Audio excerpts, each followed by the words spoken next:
everyone and welcome. Before we dive into today's topic, I want to take a moment to set the stage. As you know, the digital world is more interconnected than ever. And with that complex challenges, today we are going to explore the cybersecurity landscape between India and Pakistan. My intention with this video is purely to present the facts, the cybersecurity statistics, the trends, and the technical insights, so we all can learn from them. This isn't about politics or blame. It is about understanding the digital realities so we can strengthen our collective defenses. If you're ready, let's start to approach the shared learning opportunity. While the physical borders remain tense, cyberspace has become a volatile and active front where critical infrastructure, information systems, and even ideologies are under siege. When we look at the distribution of the cyber attacks in India and Pakistan, you will see that both nations are affected. Yeah, sometimes more Indian victims are present, in some others there are more Pakistani victims are present. But what we aim here is to show what's happening, and this is of course all based on public information, which I could find via resources which you're gonna see the credit within the slides as well. India and Pakistan started to take their battle on the web front. Let's start with India. Now, when we look at India's position in this digital landscape, we see India has been progressively strengthening its cybersecurity infrastructure. They built a CERT-In, which is an emergency response team as well. The effort is driven by a critical factor. It is incredibly large and rapidly growing digital economy with demands a robust protection. And as I mentioned, the emergency response team is doing wonderful things, but it's not enough. While the team plays a vital role, you saw the statistics. Nobody is immune to cyber attacks. We have seen that key sectors, including government, finance, telecommunication, have been consistently targeted by cyber attacks. These incidents are often, true, not always, attributed to actors operating within the region, sometimes Pakistan. India's overall cybersecurity posture presents a fascinating mix, which is visible in some areas, showcasing their significant investment and expertise. Yet, like any nation, they are also content while identify vulnerabilities in others. And it is important to note, there is credible evidence suggesting that Indian state-sponsored or affiliated groups have also engaged in cyber attacks against Pakistan or Pakistan targets. This indicates complex, fit-for-tat dynamic and digital domain. When we look in the statistics, we see just this year alone, more than 1.5 million Indian websites has been targeted, and most of them are mostly the critical ones. Here you see the number of claimed attacks per month targeting India from January till May. Here we look at the actors behind these attacks. A few names stand out prominently.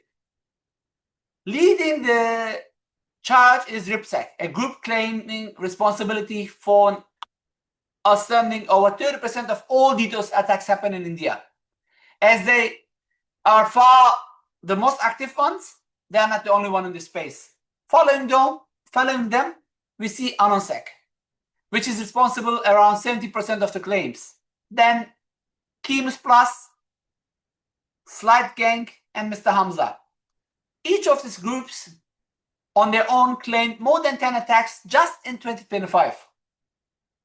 Beyond these major players, you see also India is targeted by a host of other prominent activists like Anonymous V and LBN, the Bangladeshi Civilian Force, Spider X, and so on. the sheer number of distinct groups highlights the breadth of this digital landscape. And here you see the credit goes to Radve, where I took this information from. Here you see a post on Telegram by Anonymous71, which defeated a Pakistani target. Now, let's talk about some of the specific tools in the attacker's arsenal. The malware that poses a significant threat. First, Ave Maria Rat, which stands for Remote Access Trojan. This is a sophisticated piece of malware specifically designed to target Windows system. Its capabilities are extensive to deeply known for keylogging. What is keylogging? Basically capturing every keystroke, screenshot, and it excels at stealing credentials, gaining access to accounts. On top of it, it allows for file manipulation on the infected system. Even more concerning, Avia Marirat, which is another remote access Trojan, which is also known for lateral movement within the network, enabling further infiltration and border compromise. This dangerous tool is typically distributed through deceptive methods like phishing emails, exploits kits, and the impact, again, is exfiltration and unauthorized system access. Then we see NetSupportRat, another remote administration tool. While it has legitimate users, is frequently misused for malicious purposes. When weaponized, NetSupportRat offers extensive capabilities. It provides remote system control, allowing attackers to manipulate your computer remotely. Again, it has keystroke logging, spyware functionalities, and so on. Like many threats, it's often spread through phishing campaigns, malicious downloads, cracked systems, and the impact of NetSupportRat can be severe, ranging from data theft and espionage to full system compromise. What else is happening in India? Next slide. Those are some notable malicious domains which connected to remote control centers. Now, let's look at highly organized ATPs, which is advanced persistent groups operating in space. We see ATPs from North Korea, like Lazarus, to China, like Unity Group, which usually targets governments, financial institutions, and crypto exchanges. Then we see Sidewinder, which is suspected to be from South Asia, which they usually primarily conducts regional espionage against government organizations. Then, of course, we see Pakistan-linked ATPs, like Transparent Stripe, which focuses on espionage against Indian military, defense, and diplomatic sectors. They use malware like Crimson Red, Oblique Red, and often spread through fake apps, malicious attachments, Telegram, and finally ATP-10, which is known to be Chinese or Stone Panda, conducts cyber espionage against sensitive sectors in India. As you see, while there is war between India and Pakistan, Pakistani are not the only one who's attacking India. And they all have one aim: cyber espionage against sensitive sectors. And they are specified, specifically critical infrastructure, including power grids and telecom providers, are unfortunately getting hit by exploiting vulnerabilities in remote or cloud systems. And here you see that in 2025, numerous activist groups have also targeted the organization in India. Following the events in early May 7, several groups, including Silent Gang, Mysterious Team, Red Wolf, Cyber, have expressed their support for Pakistan and issued threats against Indian targets. Of course, they had also some hacker groups or supporting India as well, like the Indian Cyber Force, Here you see a screenshot where they share more than 150 gigabytes of exfiltrated data from Pakistani IRS website. Let's look what's happening in Pakistan. Turning our attention to Pakistan's cybersecurity posture, we see that their cybersecurity infrastructure has been developing. I was visiting Pakistan last year twice, actually. I attended great conferences, and I see they have really great and smart people helping the infrastructure to go up. Why this is important? Compared to India, they are historically lagged behind in terms of maturity and investment when it comes to cybersecurity. Pakistan faces significant challenges, particularly in protecting critical infrastructure and core government networks from ever-persistent array of cyber threats. And similar to the dynamics we discussed in Indian side, there is a clear evidence indicating that Pakistani state-sponsored or affiliated groups have been actively engaged in cyber attacks against Indian targets. This points to actually there is a conflict, and this is not hidden. The bombs and the attacks show that actually too. It is also critical to remember that Pakistan itself has been consistent target of numerous cyber attacks, facing its own set of sophisticated threats from various actors. So, it's important to understand this conflict isn't solely about government hackers. In reality, it is a chaotic mix of state-backed actors, independent cyber threat actors, and highly motivated hacktivists.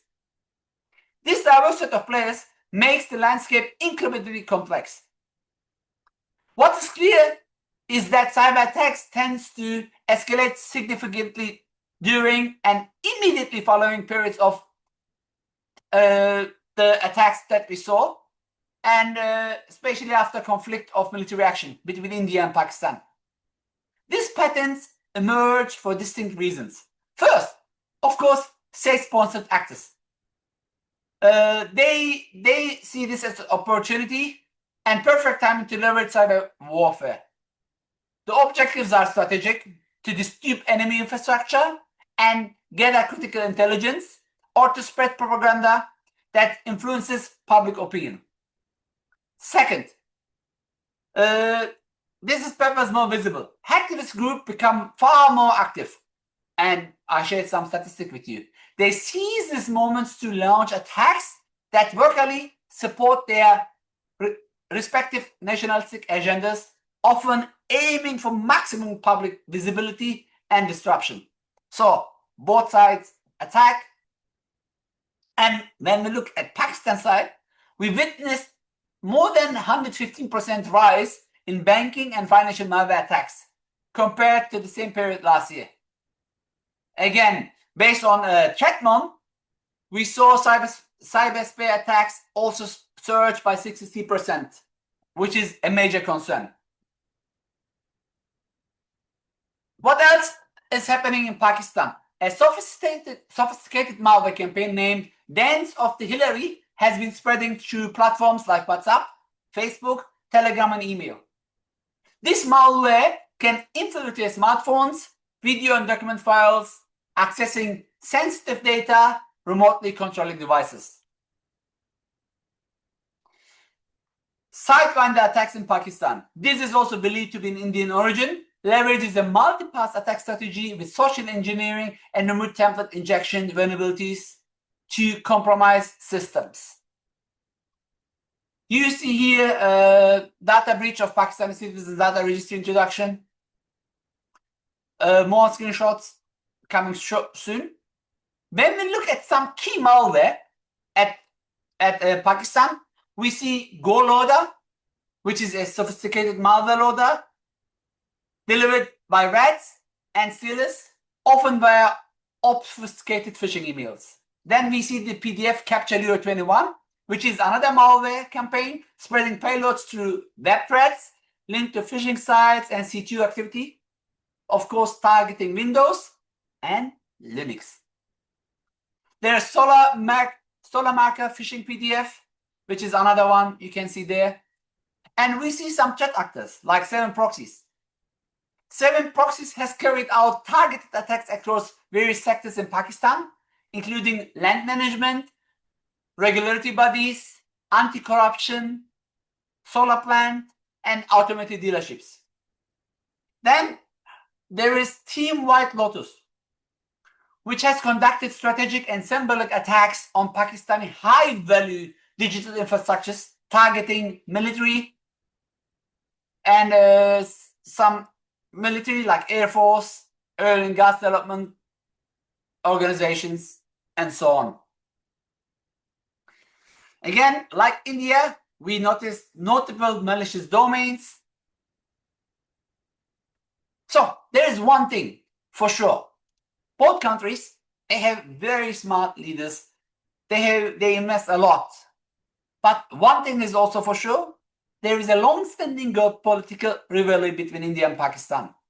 And now, looking at these statistics, we see the physical border dispute continue to simmer, while both nations have increasingly turned to a digital means to advance their interests and respond to perceived threats.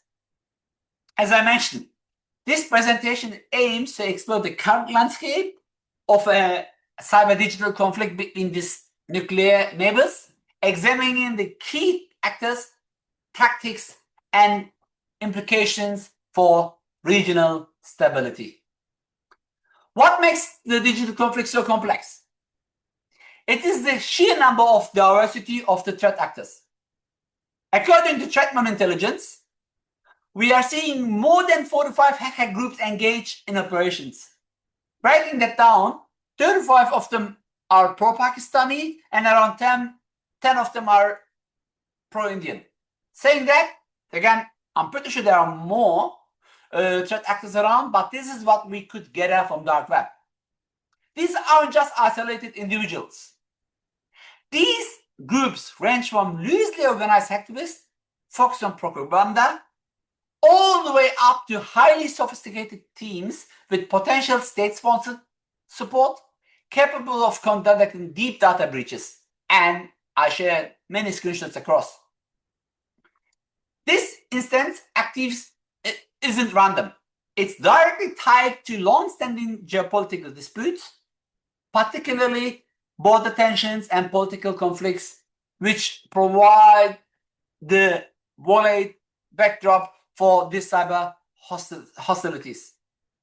In this digital battlefield, critical infrastructure and virtual information systems become, of course, the targets. And as the tensions escalate, we see the massive mobilization of active groups ready to engage in cyber warfare. Now, turning our attention to pro-India hacker group. While they are fewer in number compared to Pakistani counterparts, they have constantly demonstrated sophisticated capabilities and highly strategic focus on their cyber operations. These groups typically target Pakistani government infrastructure, financial institutions, and media outlets. Based on my analysis, I see that often these groups operate with greater operational security than some other advisories, making an attribution. That is, figuring out exactly who is behind an attack, which is challenging. There are strong indications that some members within the groups may have even backgrounds in information security or computer science, leading them to a high level of technical expertise. And some of them are like Indian Cyber Force. Remember, I shared a screenshot how they defeated more than 150 gigabytes of sensitive Pakistani information. Team White Lotus, which is claiming lots of DDoS attacks happen in Pakistan. Hexaforce Alliance, which is known for many data breaches and malware deployment in India and Pakistan. And the Indian Cyber Mafia, which is specializing in attacks on psychological operations, often conducted through social media platforms with the aim of influencing public opinion. Besides that, we see some independent actors in the cyber conflict beyond organized groups. Some of them are solo operators, significantly impacting the India-Pakistan cyber conflict. Some of them, come in, pretend to be India or Pakistani to make the flame bigger, fire bigger. These shadow figures operate without formal affiliation. They leverage dark web forums to monetize stolen data and share hacking techniques. Their motivation range from financial gain to ideological support. These acts create plausible deniable for state-affiliated operations while amplifying chaos between the nations. So, what exactly are these hackers after?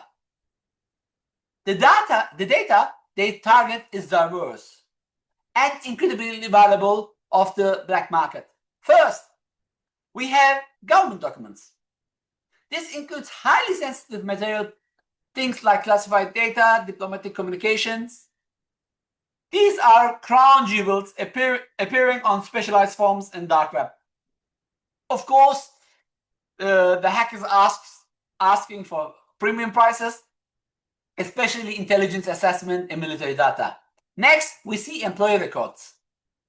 These are personal databases containing highly sensible information ranging from general staff to high-value targets like government officials, critical infrastructure personnel. Then we see internal communications. Think confidential emails to private messages leaked from compromised networks.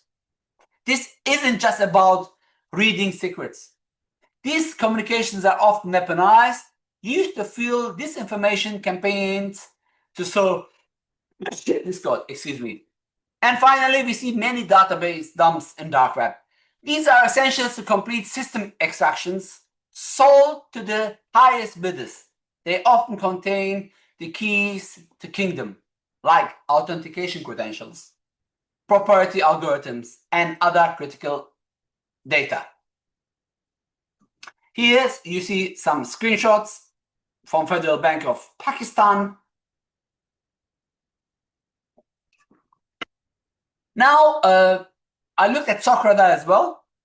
They have also shared some dark web data. And based on Socrata, we see more than 1719 web threats. Based on their information, there is more than 64 top target industry. They were able to find more than 1,283 stealer logs and more than 3,400 phishing threats.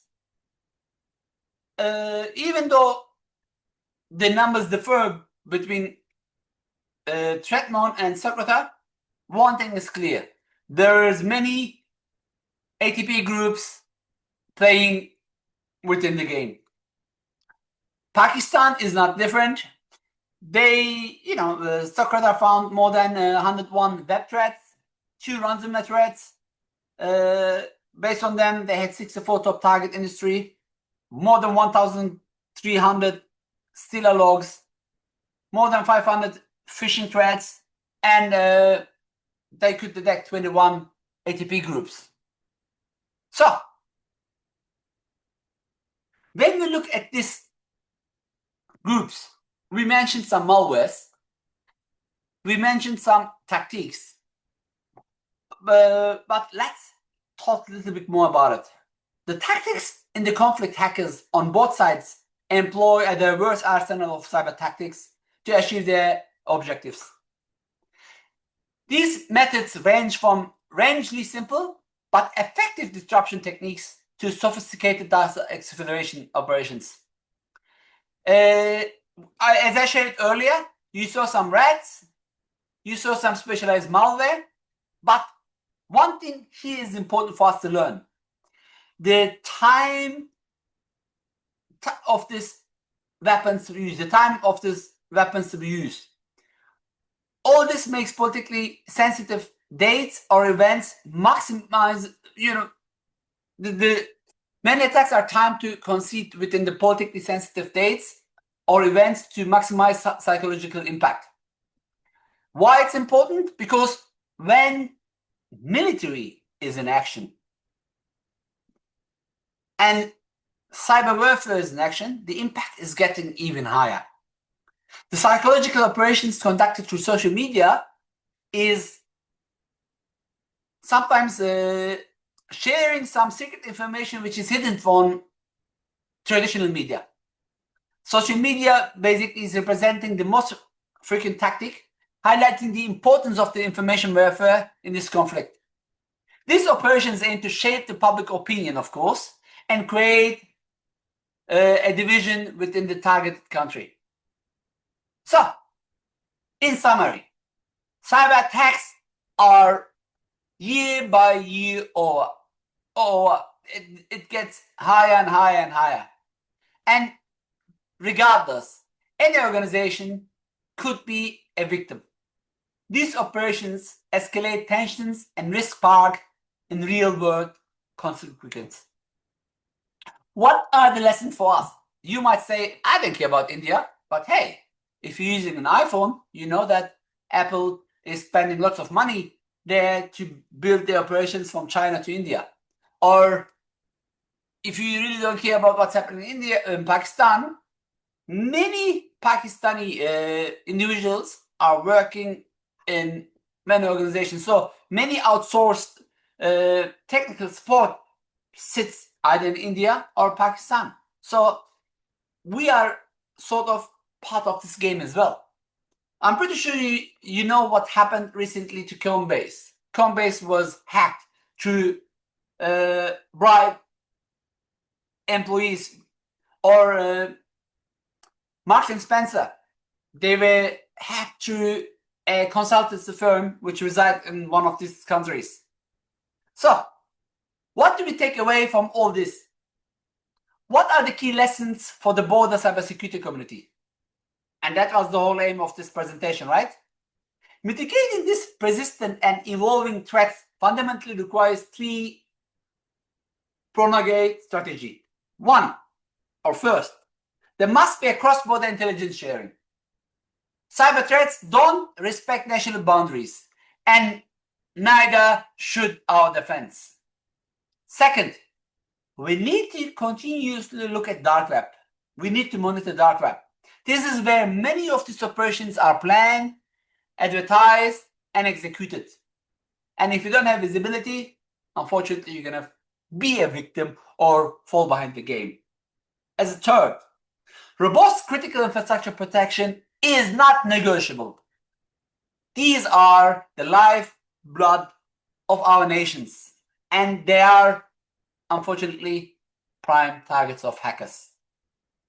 Don't forget, cybersecurity is not just a field. It is a minefield. We have to think critically. We have to act decisively, and we have to guard relentlessly. Just troubleshooting packet captures, decoding scripts, implementing security products, doing cybersecurity trainings is not enough. Every device, every line of code, every email is point of risk.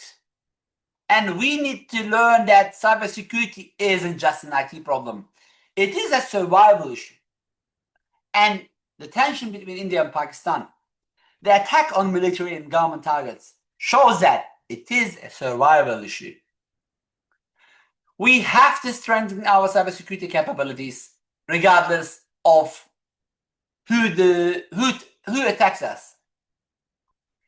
Threat intelligence sharing is important. We have to establish a national and international threat intelligence sharing platforms to enable real-time information flow on hacktivists, tactics, and targets, supported by open source intelligence, human integration, and more. We have to foster cooperation between governments and cybersecurity firms, and of course, academic institutions to develop joint defense strategies, including early warning systems and cyber drills. We have to educate the public on cybersecurity to build resilience against social engineering and disinformation campaigns. We have to create awareness campaigns and verification mechanisms on social media. India and Pakistan should develop a framework aligned with international law to combat cybercrime and contribute to the defending cyber warfare norms through platforms like United Nations. In conclusion, what we have seen today makes one thing abundantly clear. The India-Pakistan conflict, cyber conflict, is far more than just technical struggle. It is a deep, intertwined geopolitical, ideological, and psychological battleground. The increasing capabilities of these threat actors, their involving international connections, and their multi-phase tactics are all point to one undeniable fact. This conflict poses a serious escalating threat to not just regional, but indeed global security. Therefore, the message is unequivocal. It is absolutely critical for both countries to urgently raise their cybersecurity strategies, develop proactive defense mechanisms, and profoundly strengthen international cooperation. Failure to do so could lead devastating consequences not only contained within the digital realm, but with the very real dangers physical world as well. The stars could not be higher. For all of us, security is not a product. It is a process. And you can download the Trackman report from this link as well here. So, as I said, all what I was trying to do is share what's happening in India and Pakistan, and share what's happening in India and Pakistan so we could learn from this. With this, I'm coming to the end of the presentation. I hope you enjoyed it. To all my friends in India and Pakistan, please be safe. For the government officials, while you have different religions, different agendas, we are all the same. We are all humans, and I wish nothing more than peace for both nations. As I mentioned earlier as well, both nations have very good people, very smart people. They lead the world in some organizations, and we are truly better together. I know wars are part of human nature since we existed, but peace is better, and I believe Pakistan and India is much better in a peaceful environment. Thank you very much for watching. Sorry for my pronunciations. Most of you know now I'm not the best English speaking guy, but all what I was trying to do is share my findings with you. Thank you very much.